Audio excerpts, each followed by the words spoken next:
My name is Manish. Thank you for joining this webinar today. I take care of the admissions from the university for BSc Psychology program, which we are partnered with Coursera. So today we have Professor Dr. Derek H. Lindquist, Dean from Jindal School of Psychology and Counselling. Dr. Lindquist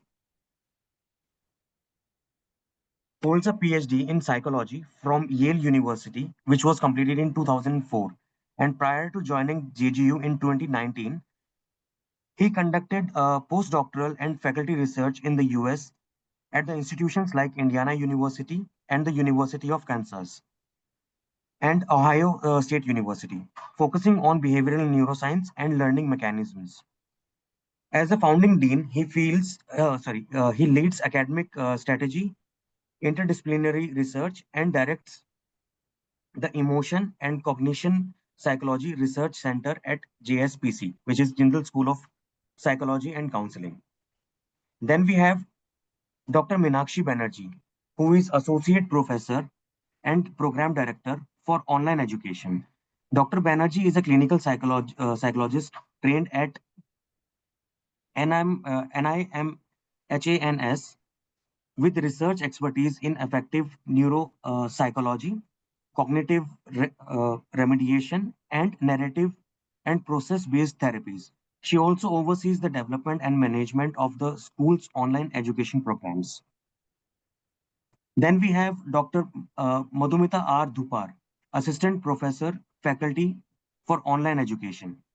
Dr. Dhupar, who earned her PhD jointly from University of Queensland and IIT Delhi, specializes in social and development psychology.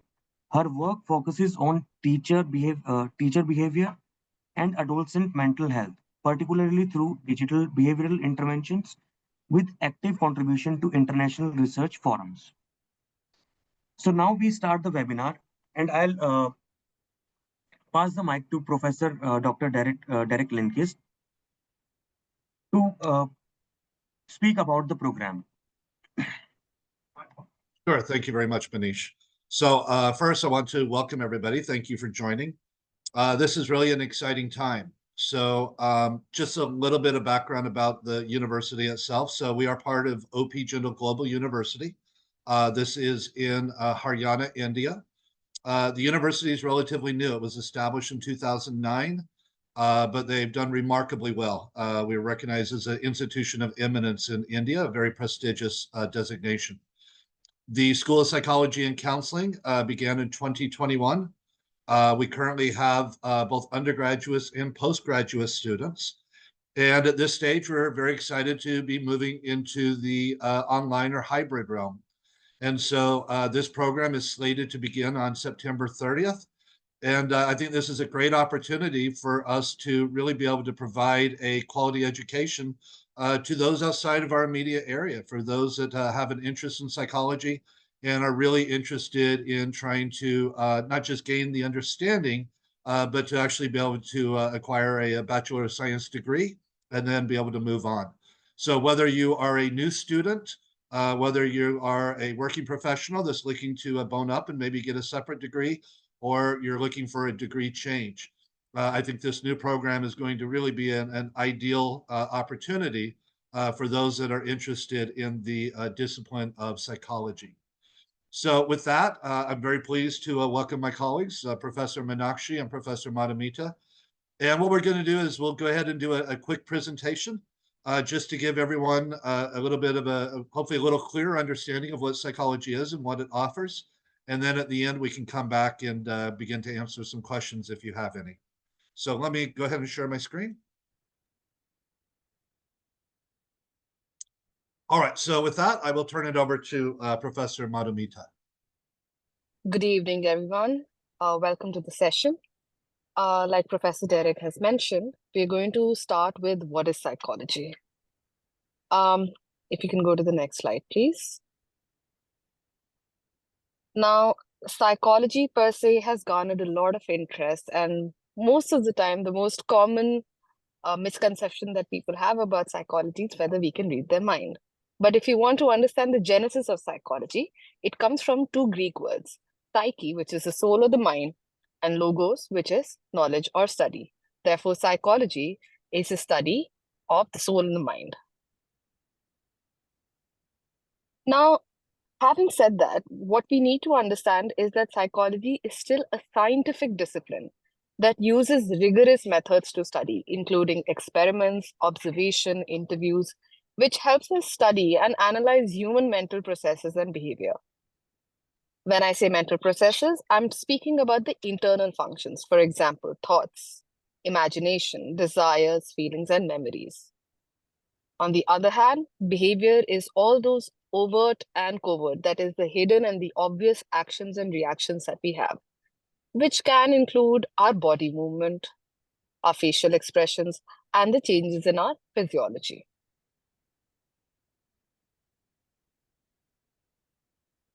Which begs the question, why study psychology? Psychology aims to describe, explain, predict, and even change human thoughts, desires, drives, and behaviors. So there is a lot of scope when we try to look at the extent to which psychology can actually contribute back to society. Great, thank you. So I will just add, because in my past experience, sometimes students sometimes wonder what we mean by change behavior. Well, if we can describe and understand and then ultimately predict, again, one aspect of psychology is treatment. So if we can bring in somebody who's having aberrant behavior or thought processes, be able to work with that individual and help them change them could be beneficial. So that leads into our next topic, which I'll turn over to Professor Meenakshi, the various disciplines within psychology. Thank you, Derek. Good evening, everyone. So as Dean Derek was just describing this, I would maybe divide the discipline into about three major arms, right? One is the therapy disciplines like clinical psychology and counseling. The other we'll talk about would be the canonical disciplines, the most basic aspects of psychology, and eventually we'll go on to talk about the applied disciplines. So as we were discussing about changing behavior, clinical psychology and counseling, something that we cover under the mental health realm, are primarily disciplines where we try and understand what is happening to a person or a group of people and try and provide some kind of remediation, right? The remediation could be of various types, depending on what is the understanding, what is the analysis of that behavior. So in clinical psychology discipline, it focuses on evaluation, diagnosis, and eventually treatment of mental illnesses. Clinicians attempt to understand and the underlying cause or the etiology of different disorders, what is causing this, and then eventually try and treat that or prevent that in people who are still not affected. Counseling, on the other hand, is quite similar. These two terms are often kind of spoken about together, but it emphasizes more on everyday problems, struggles of relatively moderate severity, not necessarily something that requires a diagnosis or an illness status. For example, difficulty in one's marriage, in family, difficulties at work, burnout, stress, or other kind of group settings, right? Difficulties in group settings. So what I was referring to as the canonical disciplines, developmental psychology, this is something that I also teach at Jindal School of Psychology and Counseling, and it's a discipline that's very close to my heart. It examines human development across the lifespan. So from birth, actually even prenatally, what happens, right? How is a human being formed, including the biological aspects, cognitive aspects, how do they learn how to think, how do they learn about the world, and of course the social and emotional aspects, right, as they grow up. So once focused primarily on childhood development, but now there's a great deal of research which has also been devoted to adolescence. We know that adolescent psychology is something that is very important. It's a relatively different phase in our lives. And then, of course, adulthood and old age. So again, geriatric psychology is also something that's becoming a lot of focus because of the requirement and the needs of the current hour. Of course, social psychology, which is something all the students really enjoy. It's a very interesting discipline. It investigates how interpersonal behavior, that is, how thoughts, feelings, and behaviors of individuals are influenced by the presence of others. So, how do we kind of behave in the presence of others, whether they are physically there or in our imagination as well? How do we respond to these aspects of others? Conversely, how do individual influence group behavior? How do we try and change group behavior when we are a part of a group, right? So very, very interesting field of psychology. Cognitive psychology studies the higher mental processes such as reasoning. How do we come to conclusions? How do we make decisions? How do we process information? How do we acquire language and different structures that language have? How do we do problem solving? What are the kinds of memories? How are memories affected? And also creativity. Very close to cognitive psychology is the biological psychology discipline, another discipline that is very close to my heart because I have studied neuropsychology. My PhD was in neuropsychology, and I also teach that here. So it investigates the influence of genes and the role of brain and nervous system in the regulation of mental processes and behavior. So when we talk about psychology, we also study the brain, right? Because a lot of thought process comes from the brain. So of course, neuroscience is a very adjunct discipline to psychology. But even in psychology, we at bachelor's level, we do have some kind of understanding of how the brain adds to all of these mental processes and does all of these calculations. All of these disciplines like developmental, cognitive, biological psychology, these are eventually also applied to other disciplines, right? Finally, we have the personality psychology, which investigates personality and its variations among individuals. Personality is primarily how we respond to a situation, right? How do we, what are our unique ways of responding? So all of us have unique personality structures. So the discipline looks into that. It aims to show how personality develops and how it differs due to psychological forces, processes that are unique to each person, right? These disciplines are generally kind of catered to other disciplines through an applied process. Applied disciplines are mostly which will use information from, say, social psychology, personality psychology. So one such discipline is the forensic psychology discipline, again, which is hugely popular with our students. And it's a very interesting discipline. I mean, all of us kind of, know about crimes, we watch some crime shows, etc. But really, what happens in the forensic psychology discipline?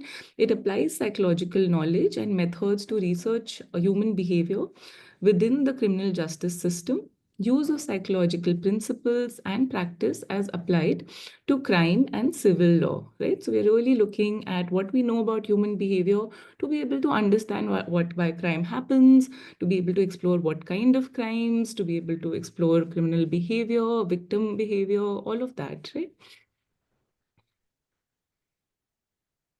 Finally, we have education psychology. This is something which is in a lot of demand because here is one area where psychologists are constantly required and are able to really help education, right? So primary focus is on school-age children, including those with special needs, likely to test and counsel children, aid parents, teachers in solving school-related problem.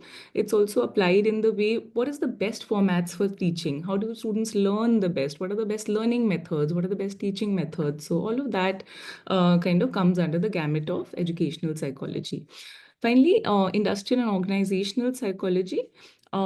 This is a field located in the world of business and industry, working to improve staff morale and attitudes, examining organizational structures, procedures, offering recommendations for improvement, what kind of policies work best, leadership behavior, what is the best ways to recruit, understand staff behavior, and be able to implement some remediations whenever required, right? So it's a huge discipline, and a lot of new work is coming up in this discipline. All right, thank you both. So just to quickly add on, as someone who's been doing psychology for about 35 years, one of the things I love about it is, again, the breadth of the discipline. So as Professor Meenakshi just indicated, right, literally from the time you're born in terms of your development, your education, your relationships, your occupation, all of this falls under the domain of psychology. And as the world changes, we have new areas that emerge. So I think two of the really exciting areas over the last decade are, for instance, cyber psychology, which is really looking at the sort of internet and the online realm. A lot of this is really focused on social media and its impact that it can have on individuals, including young children and adolescents. The other one is UX design or user design. And again, this is really looking at the ability to interact and engage with various products and technology and trying to determine what's most efficacious, what's optimal, what's the way that people prefer in order to engage with a physical object or something in the online realm.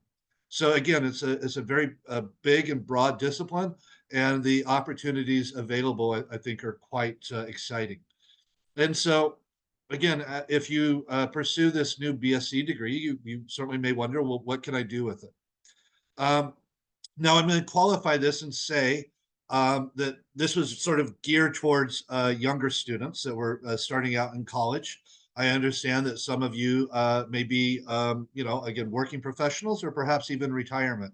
But the fact remains that, again, at the end of this 3-year program, when you receive that BSc degree, you're really ideally situated to either continue directly into the job market, or again, whether that's a new entry or continuing with your current profession, but perhaps in a slightly different way, or to continue on with higher education. And the reason is those that have a degree in psychology have a lot of skills that employers value. So one of the things that we'll be emphasizing across this 3-year program is, again, trying to stoke the curiosity and the academic capability of our students. Psychology students are motivated, they're creative. You learn about people and how they operate. You learn about groups and how they operate. Hopefully, we instill some empathy and some sympathy, allowing you to adapt, to handle stress, uh, sort of recognizing how to understand your own emotions and behavior, and ultimately how to regulate that. Some cross-cultural understanding of how does our mind or our behavior change from one culture to another. Certainly, there will be some written skills with respect to exams and other assessment. Research skills is something that we'll be learning as we go along, leadership skills, etc. So, again, at the end of this program, you're really ideally positioned to kind of make your mark. There are lots of jobs that are available. And again, this is really more entry level because some students do ask, right? If I get an undergraduate degree, a Bachelor of Science, does that mean I have to be a counselor? Well, no. Again, across the table, there's many opportunities.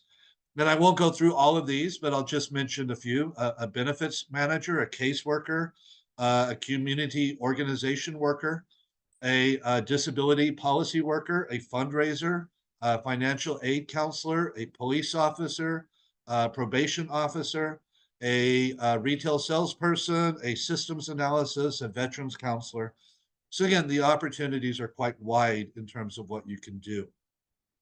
Now, if this is preparatory, if the idea is, well, I really want to go on and do some postgraduate studies. Well, again, this is positioning you well to go on for either a master's degree or even potentially a PhD. So in most situations, to be a quote psychologist, you really do need a master's or a PhD, right? So if you want to be a counselor, a clinician, you really need that higher degree to do so. Most of those who get a master's or a PhD, they may have their own private practice. They're working in academia at a college or university. They're working with governments, NGOs, industry. Again, psychologists can really be found most anywhere across the spectrum. And then from a bachelor's, perhaps you go on for a master's, and then again, sort of the top tier degree here would be a PhD. And so there's lots that you can do with a doctorate degree. And it varies. So again, we had mentioned forensic, where you're working in the world of criminal justice, maybe something to do with education and counseling. You could even go and do something related to social work or counseling in the mental health field. One of the popular ones today is sports psychology. This is working with sports teams in terms of giving advice in terms of optimal practice strategies, or more on the biological side, helping diagnose those that get hit on the head and may have a concussion, for instance. So again, there are many opportunities that are available. And to be clear, if you get a BSc degree in psychology, you certainly are not limited to pursuing a postgraduate degree in psychology. If you wanted to change up and go and do business or law, again, all of those opportunities are available, and most all of those degrees will look favorably upon a BSc degree from our university. So this is a high growth field. There's really lots of opportunities, but it's really expanded, especially post COVID, when there's been really a growing recognition of the importance of not just understanding mental health and mental well-being, but to be able to sort of provide the education, the insight, and the treatment opportunities for those that may be in need. So again, I think this is a great opportunity. And with that, we'll go ahead and stop the program. And Manish, I'll turn it over to you, but we're happy to take any questions that the audience may have.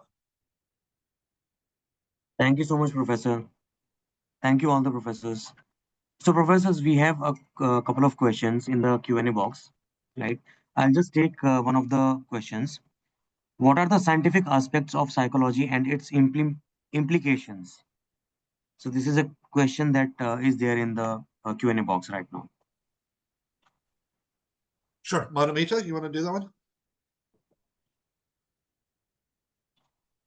You're on mute. My In fact, apologies. Meenakshi, just request both of you to turn your mic off. That way we don't have to worry. Yeah.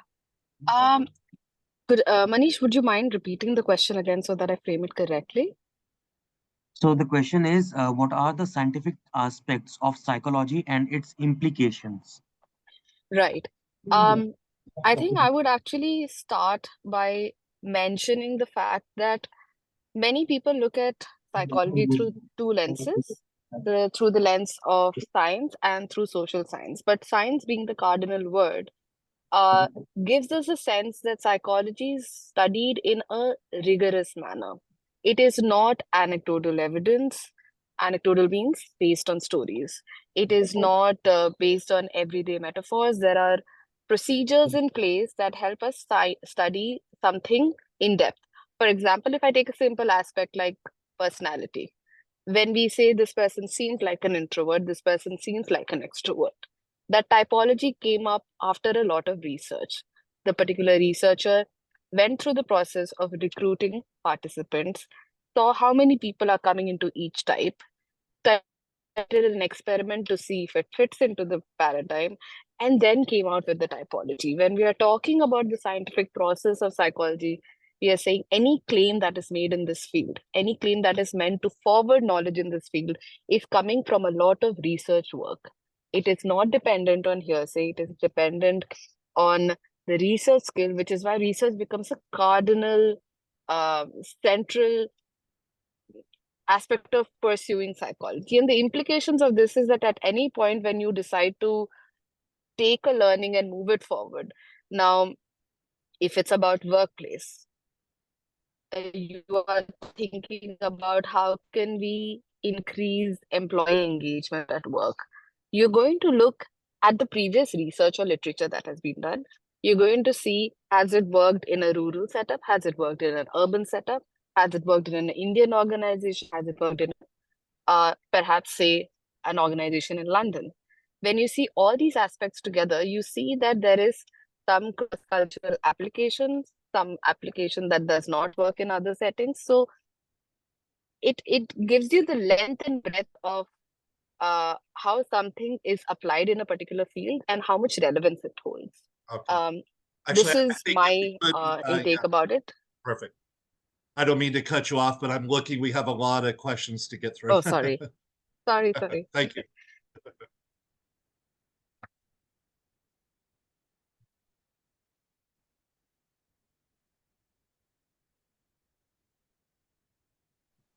Right. Thank you so much, Professor. So the next question that we have is, what route should I take to become a clinical psychologist in India so I can practice? I am an engineer from background and working in IT currently. Sure. Meenakshi, you want to take that one? Sure. So if you want to switch over to clinical psychology, that's not a very long route now because some of the aspects have changed. So in India, we need something called the RCI license to be practicing as a clinical psychologist. That is Rehabilitation Council of India license. It's something like the Medical Council of India. So for doctors, they need a license. For therapists as well, we need that license. Recently, the main requirement, which was the MPhil, has been slashed, and MA in clinical psychology is what is required. So you will need a 4-year equivalent degree in bachelor's level, and then eventually to do a master's in clinical psychology to be able to be clinical psychologist. However, if that's not necessarily your goal, I mean, if your goal is not necessarily to work with mental illnesses specifically, but your goal is to do some kind of remediational work, mental health work, then you can also do counseling psychology, which is for which, again, there is an RCI license required, but you don't necessarily need to do an RCI degree for becoming a counseling psychologist. We also offer a MA in counseling psychology at Jindal School of Psychology and Counseling.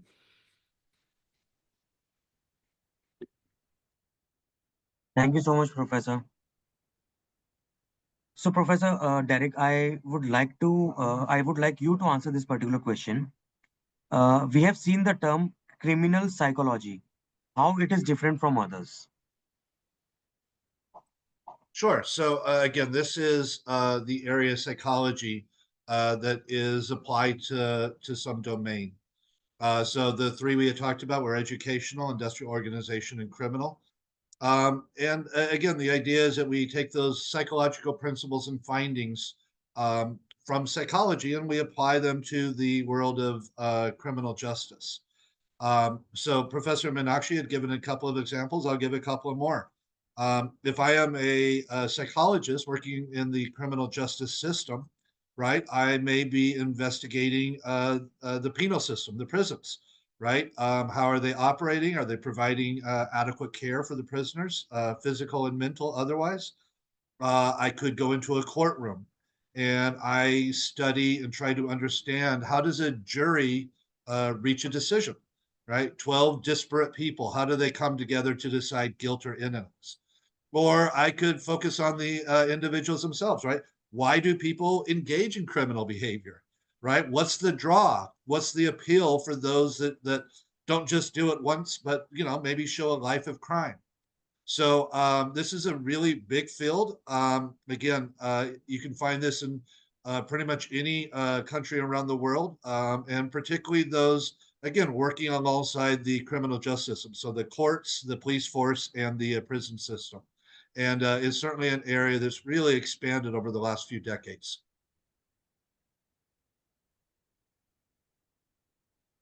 Thank you so much, Professor.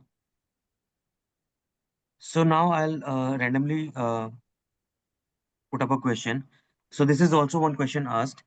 I want to pursue education for special children and try to understand how their brain works. How can this course help me? Sure, Meenakshi, I see you nodding your head. You want to do that one? Sure, it kind of comes under the purview of work that I do as well. So yeah, so I think right from starting from developmental psychology that you will be learning in the first trimester to cognitive psychology that you learn in the second trimester, and then brain and behavior that you learn in third trimester. These 3 courses are mapped each trimester of the first year. These will all explain to you a little bit about normative development, alongside having an eye on what is, when we talk about normative development, we keep talking about what is not normative when we're talking about children with disabilities, right? Eventually, we will talk about remediation, diagnosis in clinical psychology, and and remediation in counseling psychology when we come to that in the later trimesters, right? So this course does have the basic foundations for you to, if you want to work with students with special needs. If you want, you could always go and do a diploma after this particular course, which specializes in remediation with children. But this would be your foundational course for that. Yeah. If I could just briefly add on. So this isn't quite what you're asking, but again, just in terms of how psychology works, right? You could come at it from the perspective of what we call neurodevelopment, right? Trying to understand what led to this learning impairment, or if it's a case of ADHD or autism or another developmental disorder, right? So there are psychologists who are actually trying to understand these disorders and how they occur and what's the underlying cause. Secondly, would be working with these young children, as Professor Meenakshi was just saying, within an education setting, within a medical setting, within a social work setting. So again, as psychologists, we can really approach the issue from many different perspectives.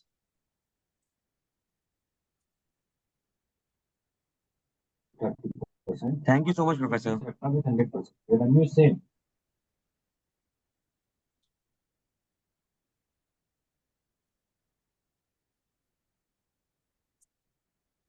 I think we have another question.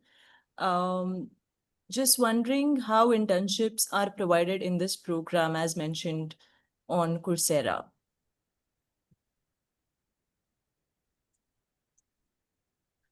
Yeah, I mean, I think we might defer to you and Manish at this point as well. So the expectation at this point is that the internships could occur one of two ways. One, there will be some online internships that we can help sort of find.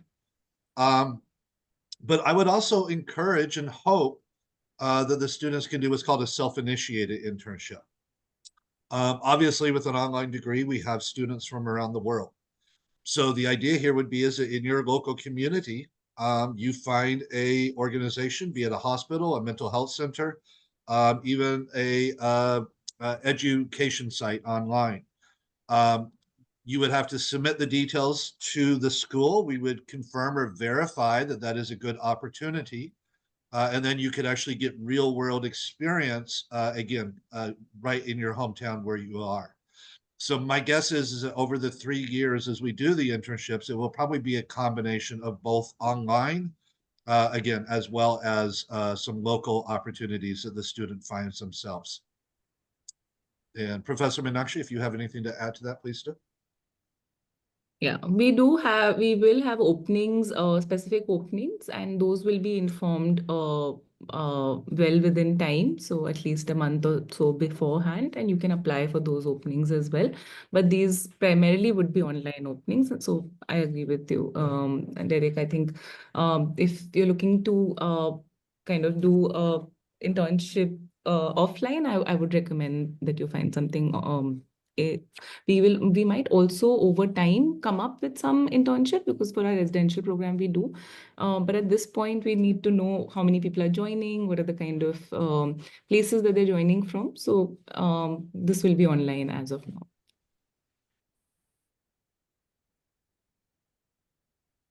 Thank you so much, Professor, for the answer.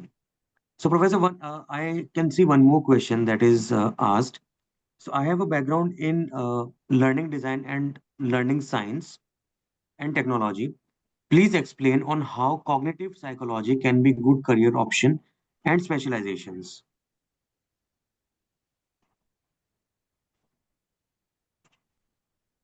So I this can is the try. question. Yeah. So what I would say is cognitive psychology, again, is really trying to understand the what we call higher level functions. We call them executive functions of human beings, and sort of how we interact and engage with the world. So if you are doing some sort of UX, some sort of user design, um, trying to understand again how, as human beings, we perceive, how we might identify again, the object, in terms of our comfort level, in terms of aesthetics, in terms of color or form or features. So yes, I do think that cognitive psychology would certainly apply, but I probably wouldn't limit it there either. I think social psychology would certainly play a role when it comes to user design and trying to figure out, again, kind of the optimal way to approach various objects. Um, Professor Madhumita, I'm not sure. Do you have anything that maybe you'd like to add to that? I'm not so familiar with this current topic at the moment of learning design and technology, but I have definitely seen this conversation starting in the field of a subdivision of organization, in fact, which focuses on ergonomics. So I don't think it's very strictly restricted to the pure psychological spaces right now. Even those who are designing offices and co-working spaces have started looking at the importance of uh, all these aspects. So I find it quite fascinating that there is a marriage between disciplines when it comes to topics like this. It's not so restricted at the moment. Sure. And again, just to throw another discipline out there, it's not a big one, but fashion psychology is a field. Yes. Looking at different colors and the effects they have on mood or emotion and other things.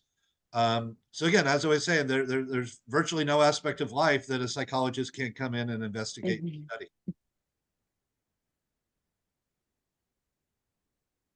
Thank you so much, Professor, for that answer. So, I have one question, right? So, what are some common misconceptions about psychology? So, anyone like Professor Meenakshi, if you want to take this ahead, or Professor Madhumita? Madhumita, will you like to take this? I think let's begin with can you read my mind? I Don't think this diagnose. is, yeah, can you diagnose me? Can you read my mind? Ooh, I should be scared of you.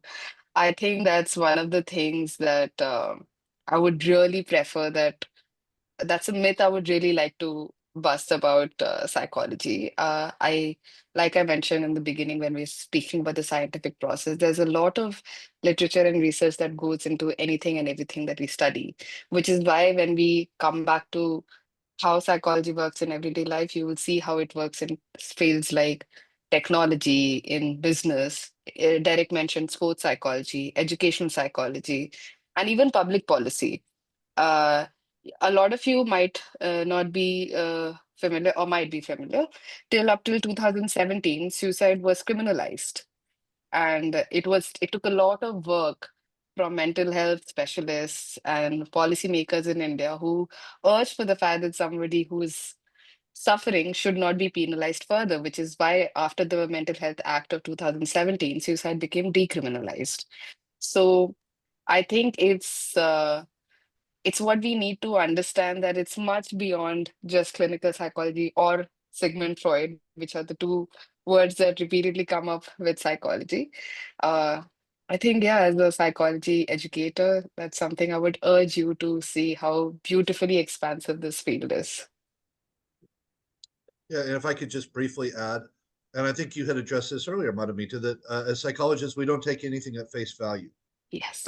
It may be intuitive, it may be common sense, but you don't just accept it as is. We try to determine the actual validity. So Mhm. myself and Professor Meenakshi both study the brain. So a question I have heard dozens and dozens of times is it true we use 10% of our brain? Right? It's very commonly understood that that is true. And not to burst any bubbles, but it is emphatically not true. That is absolutely false. And again, we know that based on the research that has been done and the findings of that research. So again, it's really trying to understand the world and humans as it really is, not just sort of accepting anything, again, at face value.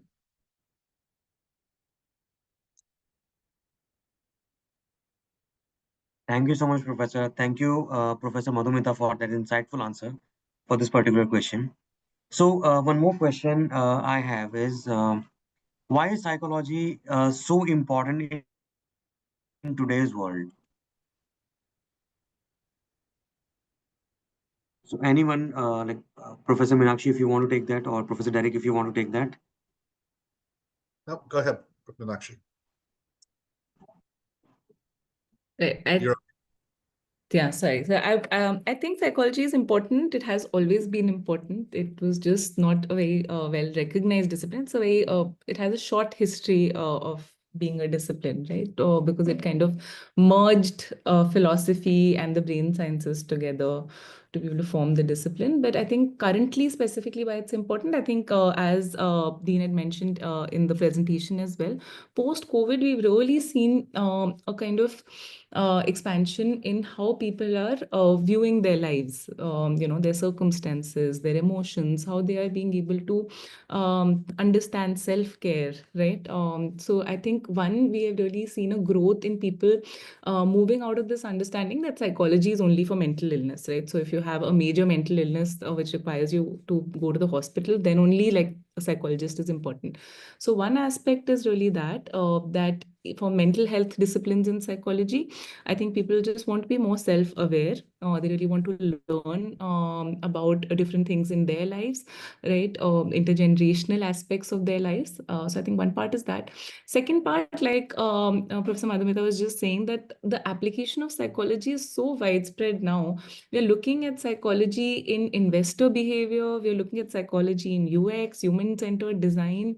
We're looking at psychology in sports. We're looking at psychology when we're designing games. So I think it really because the applications of psychology have really come up and the tools to be able to investigate. So like Professor Derek and Madhumita was saying, that we investigate things, right, scientifically and understand. So these tools that we require to investigate, for example, tools to really map out what's happening in the brain, like fMRI, MRI, EEGs, these tools now have really proliferated. We've validated a lot of tools.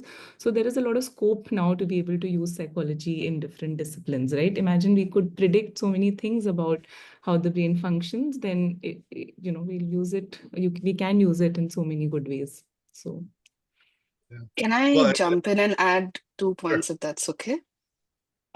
So actually building on the point that Professor Meenakshi spoke about of fMRIs, which is functional MRIs, there have been recent studies where they've actually found out that somebody who's from a culture which is known as an individualistic culture, like the US and the UK, the way they talk about themselves highlights and lights up different parts of the brain compared to those who come up from the collectivistic cultures, because they talk in more relational sense.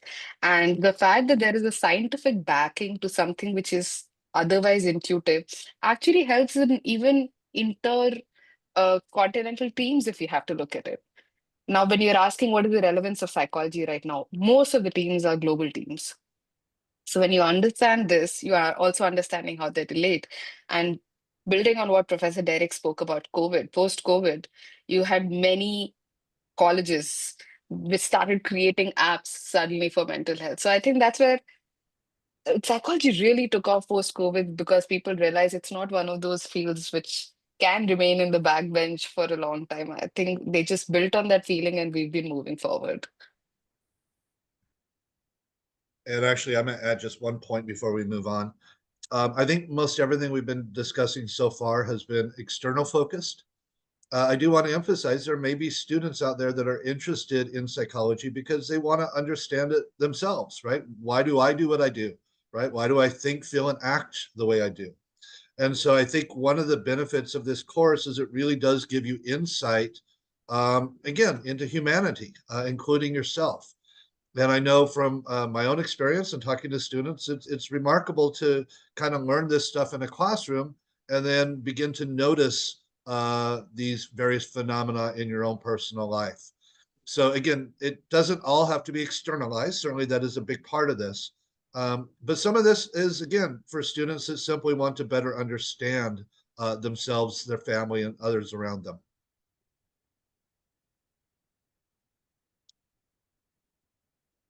All right. Thank you so much, Professor. Thank you for that mindful answer. So, as Professor Madhumita mentioned, that after the pandemic, right, or in the pandemic, there were a lot of universities, institutions, who develop different kind of applications.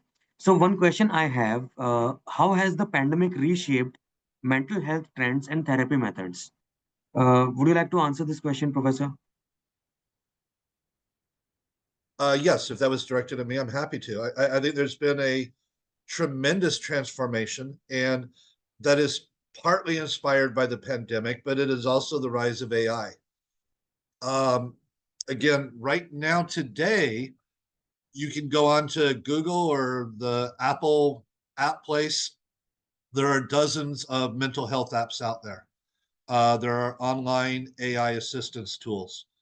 And so, again, I think that they do tie into one another. Again, a recognition that people are struggling, that they do need help. And I will single out young people specifically. Post pandemic, there was real concern. A lot of the young students were really struggling with depression, anxiety, and other issues, and they needed help. And I would say they continue to need help. We aid and abet however we can. And so I think as psychologists, and I'll let my colleagues speak about this as well. I mean, you can be a little bit of two minds. One, I think it's great that now there's more acceptance, that we have these sort of automated tools, AI and various apps, et cetera, that can kind of check in on people and offer assistance as needed. I think the concern is that technology can never replace a real person who's been trained and educated in psychology. And so I do think these tools are effective for, kind of, we'll say, simpler, more rudimentary issues, right? Dealing with stress or other issues that may come day to day. But if a person is really struggling with significant mental health concerns, I don't think technology, including AI, is in a position yet, and possibly never, where they can really address those concerns adequately. So again, I think, like with everything, there's certainly a lot of positives, but there are certainly some, we'll say, negatives, or at least some things that we need to be a little wary and cautious about.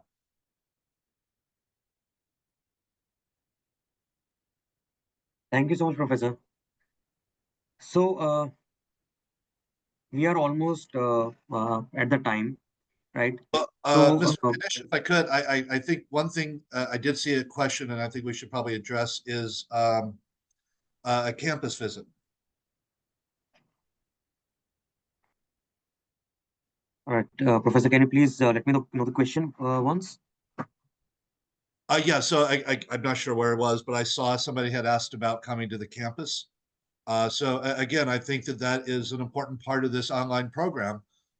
Is That's correct. you will get a very good education, but sometimes you may want to actually experience it face to face. So our plan is that each academic year we will set aside some period of time, probably about a week or so, where our online students can visit our campus here in India. And the idea is it will have some coursework, some interaction sessions, and various other ways where, again, they can kind of get the college experience more from a residential perspective, to supplement that online education that they're acquiring. And so that is something we are certainly planning to do, and I think again, for many of the students, that's something that they will want to take advantage of. Right. Thank you so much, Professor. So, Professor, before we wrap up today's session, a random question came to my mind, which I would also like to ask you. Right, I've been asking a lot of questions from you on behalf of the students that have joined today, or the attendees who have joined today. So, one last question that I want to ask, specifically, Professor Derek, I want to ask this question to you. Right. So, what has been the most rewarding experience in your entire practice or research that you have done in psychology till now?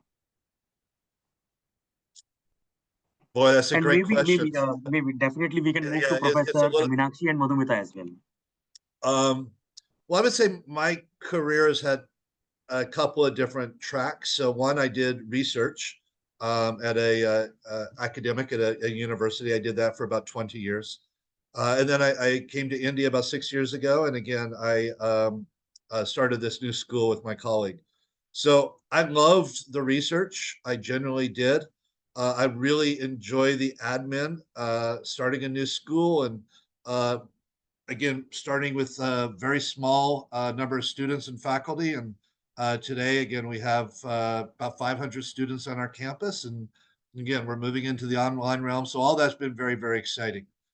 I would say for me, still, the aspect of the job that I enjoyed the most is the interaction with the students. I love teaching. I love being able to have that back and forth with the students in a classroom. And even more so is students that I mentor directly. So one or two or three that I may be working with at any point in time. And that ability to really challenge a student and to see them react and grow and develop. And it's just a fantastic experience to see a student take on a challenge, something they may be a little concerned or worried about initially, and to be able to plow through it and come out successfully on the other end. Again, as much as I love every aspect of my job, for me, it always comes back to the students. That's what draws me to the job, and it's the thing I most enjoy. Thank you so much, Professor, for that answer. So, Professor Meenakshi, would you like to answer the same question? Sure. So going one by one, I like to keep it brief because if you ask me about my love for the discipline, like I can kind of write a book about it, right? It's yeah, it's given me a lot. I came into psychology after high school for my bachelor's, and I've been in love with the discipline ever since. So I think just the studying part was rewarding for me. Research was rewarding. Of course, as a clinical psychologist, you're working with a lot of people. So when I was working in tertiary care centers, and people would really kind of come with a lot of hope to these psychiatric centers. I think that, when they kind of go back happy with their treatment, when they go back living a better life, I think that is something that was very touching for me. And that's why I've always stayed very close to the discipline of clinical psychology and mental health. But like the dean said, I think when students fall in love with the subject that you teach, and when they, you can see the glitter in their eyes and they want to ask you more things and they answer excitedly, I think that really is a very rewarding experience for me because I feel like I'm giving them back what I got from psychology. But lastly, I'll also say that psychology has been very good for me, right? Like Derek said, that sometimes students want to just do psychology to understand themselves. I think it really helped me understand a lot about myself, about my surroundings. It just, I think, made me a better person as well. So, yeah, with that, maybe we can move to Professor Madhumita and maybe we'll ask her the same question. Definitely. I want to say, Professor Meenakshi, you stole the line I was going to use about seeing the glitter in their eyes. I think that is the most beautiful part of teaching psychology to students is when you're explaining an abstract concept and then you see the understanding just sink in and their eyes light up and you're like, yes, it's reached where you wanted it to reach. And it's a beautiful feeling because I agree with both Professor Meenakshi and Professor Derek. Teaching has to be the most rewarding aspect because you have such brilliant questions that come up from students. Something that you have taught multiple times over, and that question has never emerged in your head, and suddenly it will because the student thought. The tangential thinking that the students uh, showcase to us, I think that has to be the most fascinating aspect of teaching psychology, and yeah, it's the most rewarding aspect as well.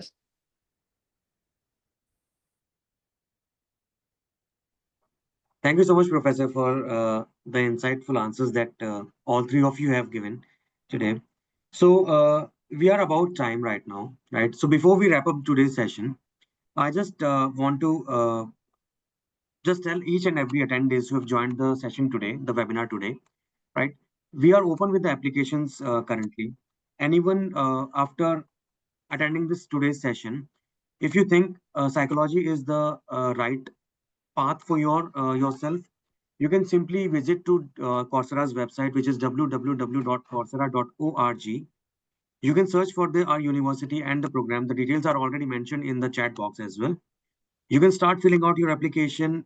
We from the university will review all your applications, your documents, everything, and we will hardly take 24 to 48 hours. That's the maximum time that we can take to review your application. And definitely, we will be more than happy to extend offer letter so that you can join this particular program.